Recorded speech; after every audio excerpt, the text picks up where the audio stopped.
ان قبرستانوں کی ویرانیوں کو دیکھیں اور غور کیجئے کہ کیا جیتے جی ہم میں سے کوئی کسی قبرستان میں ایک رات تنہا گزار سکتا ہے؟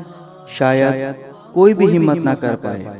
تو جب جیتے جی تنہا رہنے سے گھبراتے ہیں تو مرنے کے بعد جب کہ تمام دوست احباب اور سارے عزیز و اقارب چھوڑ چکے ہوں گے، عقل سلامت ہوگی، سب کچھ دیکھ اور سن رہے ہوں گے، مگر ملنے چلنے اور بولنے سے قاصر ہوں گے، ایسے ہوش ربا حالات میں اندھیری قبر کے اندر تنہا ہو کر رہ پائیں گے۔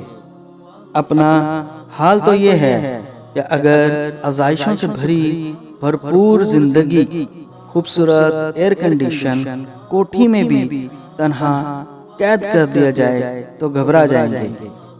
یقین مانیں، قبرستان میں دفن ہونے والے آج ہمیں زبان حال سے نصیحت کر رہے ہیں، اے غافل انسانوں، یاد رکھو کل ہم بھی وہیں یعنی دنیا میں تھے، آج تم ہو اور کل تم بھی یہیں یعنی قبر میں آ پہنچو گے جہاں آج ہم ہیں۔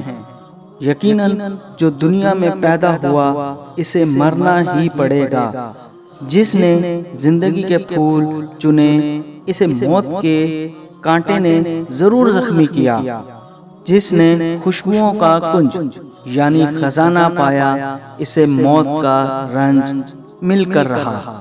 اللہ تبارک و تعالیٰ سے دعا ہے کہ اللہ تعالیٰ مرنے سے پہلے ہمیں موت کی تیاری نصیب فرمائے، آمین۔ اس ویڈیو کو شیئر ضرور کریں، ہو سکتا ہے کہ آپ کے ایک شیئر سے بات کسی کے دل میں اتر جائے۔